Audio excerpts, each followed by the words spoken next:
And today we're going to make a simple, refreshing Japanese salad that's perfect to go with any dish, especially meat and a good barbecue.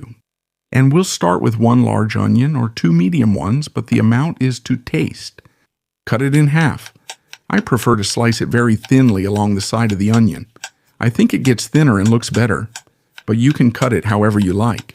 If you have a mandolin, even better. The thinner, the better. I always make this salad when there's a barbecue because it has a very mild onion flavor without that acidity, and the slightly sweet dressing gives it a really distinctive taste. After everything is sliced, I'll transfer it to this bowl with really cold water. The colder, the better. If you want to add ice, you can add as much as you like. This will remove the acidity from the onion. Squeeze it really hard with your hands. This will help reduce the onion's strong flavor. I'll let it soak for 15 minutes.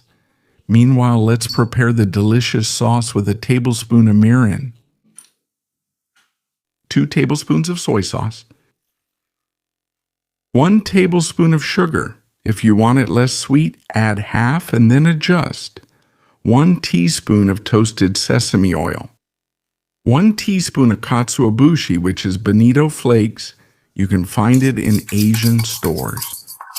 Mix well so the sugar dissolves. The onion has been soaking for 15 minutes. Just strain it to remove the water.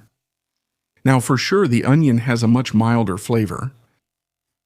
Just give it a shake to remove the excess left in the strainer and put it in another container. Add our wonderful dressing. Give it a stir first and add everything to the onion. A can of canned tuna. This one is small, but you can add as much as you like.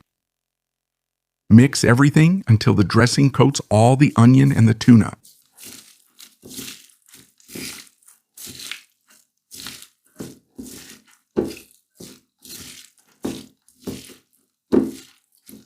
It has to look like this. And our Japanese salad is ready. Simple, delicious, and perfect for any meal. Don't forget to like and see you in the next video.